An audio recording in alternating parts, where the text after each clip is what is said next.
Does this sound familiar? You make a decision. This is it. You're going all in. You join a gym. You promise yourself you're going to go 5 times a week. You download a bunch of new recipes, stock the fridge with kale, salmon, yogurt, berries, all the good stuff. And you vow you're going to cook at home instead of ordering from DoorDash. And then life happens. Maybe one of your kids gets sick, or your work deadlines get pushed up. And as a result, your sleep suffers, and suddenly you've ghosted your own goals. And you wind up asking yourself, what's wrong with me? Why can't I stay on track? Well, nothing is wrong with you, and you don't need more motivation or discipline. You've just been trying to change the wrong habits. So if you've struggled with making new habits stick, I want you to know it's not because you're lazy or you lack willpower or need more discipline. Okay? It's because the thoughts behind your habits, your habit-making efforts, are wired to sabotage consistency. And no one has taught you how to change them. As a matter of fact, maybe you weren't even aware that this was the issue until just now. Welcome to Happy and Healthy with Amy, the brain health podcast for women in midlife who want to not just survive, but actually thrive during the menopause transition and beyond. I'm Amy Lang, master health coach, best-selling author, and daughter of Alzheimer's, and I'm here to help you make this next chapter of your life the best one yet. Well, hi there, Amy here. Thank you so much for joining me today, and welcome back to another episode of Happy and Healthy with Amy. This episode is about why we sabotage our best intentions and what your habits are really built on. Because most people don't fail because they lack motivation or willpower. They fail because of the automatic thoughts they don't question. These are thought mistakes, not doing mistakes. Okay? And your thoughts are powerful. They drive your strategy, they steer your nervous system, and they quietly dictate what you believe is possible. They even shape your identity. So in this episode, we'll be talking about what your brain is doing behind the scenes that keeps you stuck. I'm going to also share with you 3 common thought mistakes that derail your habit-changing efforts, right? And then we'll talk about how to stop making success harder than it needs to be. Because when you build habits backward, your efforts don't just stall, you start believing you're broken. So what do I mean by building habits backwards? Well, your brain is a problem-solving machine. And as I talked about in the last episode, its top 4 priorities in order are survival, safety and security, energy conservation, and then reward seeking. So let's unpack that a little bit. Survival, pretty straightforward, right? We're talking physiological needs. Breathing, so oxygen, food, and water. And then safety and security will include things like shelter and that sense of belonging because there's safety in numbers. And then energy conservation. If you think about it, until very recently, we had to worry about feast and famine, right? There weren't ultra-processed, energy-dense foods in abundance. And then finally, reward seeking. This can mean pleasure, like the things that trigger happy hormones, dopamine, serotonin, oxytocin, but it can also mean just avoiding pain and discomfort, including the discomfort of effort and uncertainty. Now, when you look at the anatomy of a habit, it starts with a trigger, then there's a routine, which results in a reward, and a habit formed as a result of solving a problem, right? Meeting one of those top 4 priorities and recognizing a pattern and then automating the steps. Like when I see this, this is what I do, this is the reward I get. So when we try to make changes, especially health changes, most of my clients like to go all in because it's about getting results and getting them fast, right? The faster, the better. And you think that's the reward. But is it really? Okay, hold on to that thought. So next, there's the routine. And we think more effort equals more results.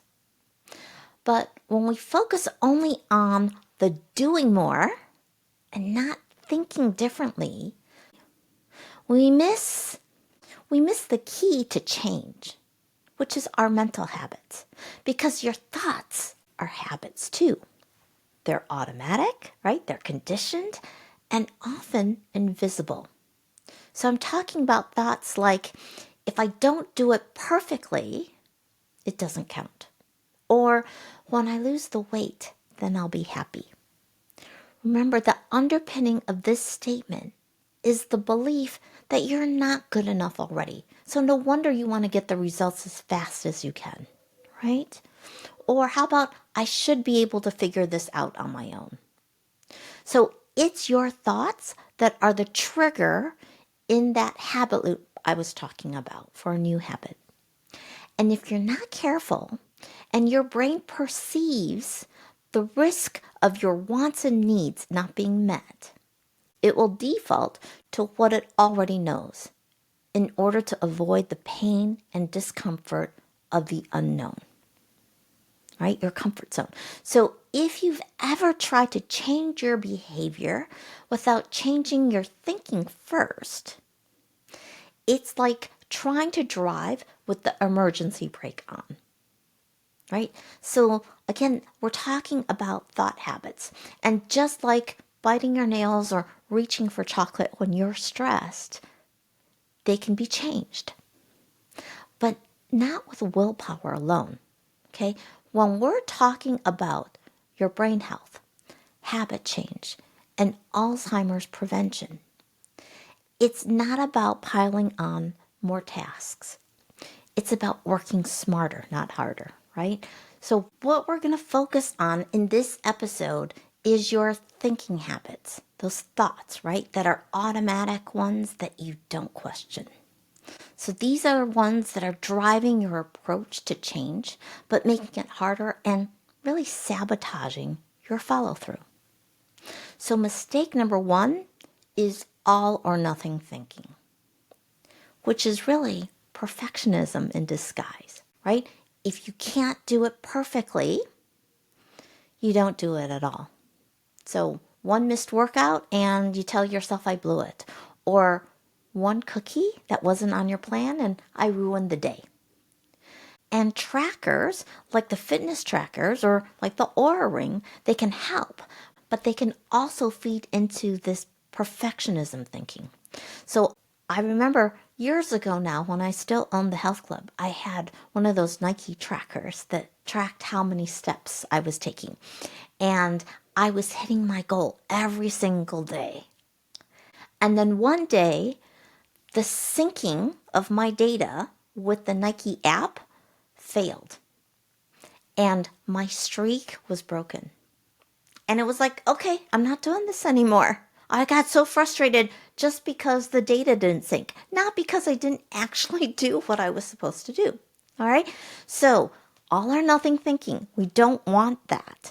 What we want instead is, one, not to let a tracker and the data derail us, but also to focus on all or something. So, we're going for progress, not perfection. Okay? As a matter of fact, along these lines, the beginner's mindset can really help set you up to experiment and learn from your mistakes. What worked, what didn't work, what you might want to change, right? Again, we're not going for perfection. You're trying something new. Mistake number 2 is using shame as motivation. So if you have thoughts like, I don't like my body, or I'm even disgusted with my body, this is really coming from a place of self-loathing, which is toxic. What we want is for you to be coming from a place of self-love. And if this doesn't quite register for you, who here remembers the t-shirts that had the saying, the beatings will continue until morale improves, right? We can all see how ridiculous this is in a workplace setting, right? And actually, if you even just think about the best boss you've ever had, those were the ones that actually encouraged you and supported you. And yet, that's what our inner critic is doing, right? It's saying the beatings will continue until you get better.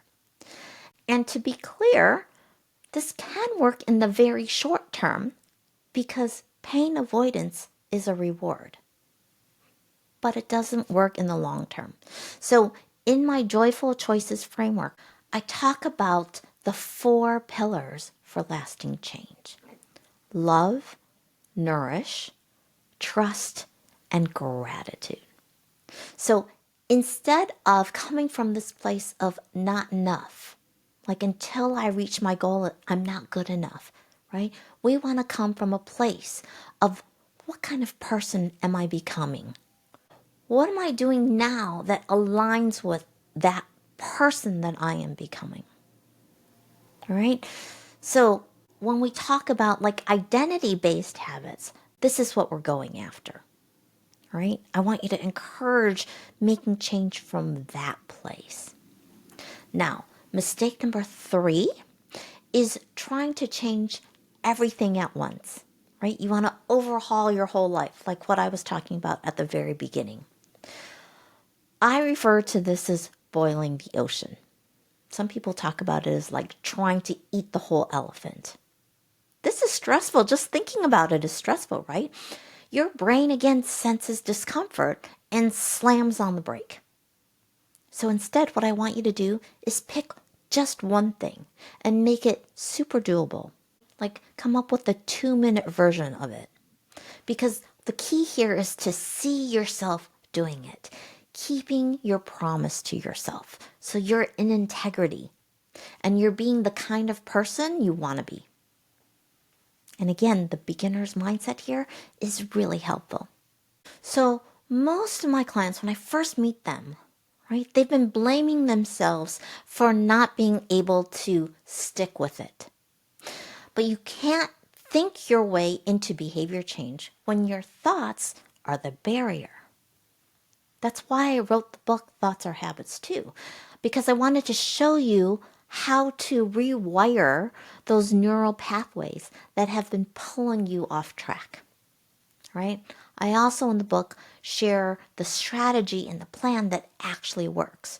So I talk about binary action, about having a plan B, right? There's an assessment to help you come up with like your plan. And I also talk about the importance of celebrating your wins as part of that rewiring process, right? So if you're looking for the step-by-step process and how to reframe your thoughts and avoid the mistakes that I talked about in this episode, and there are a few more, right? You can check out episode 1 of this podcast, the one about TLC, episode 18, Recognizing Self-Sabotage, and episode 239, which was part of a Back to Basics series, which is titled How to Make Habits Stick. Right? So if you found this episode helpful, if you got an insight or a tip that you're going to be able to use, please, if you're watching this on YouTube, hit that like button. And if you're listening to this podcast and you haven't written a review, please consider writing a review. All right, then, of course, if you haven't subscribed yet, please do that. And again, on YouTube, hit that notification button so you find out when a new episode is available. All right, and finally, please share it if you know of anyone who, especially with the new year rolling around, with all the holidays, who you think could benefit from this episode, from hearing or watching this episode. please share it. The algorithm loves when you're doing these things. It makes this so much more discoverable. All right? So, I'm going to wrap up today's episode with a quote by Maya Angelou. The real difficulty is to overcome how you think about yourself.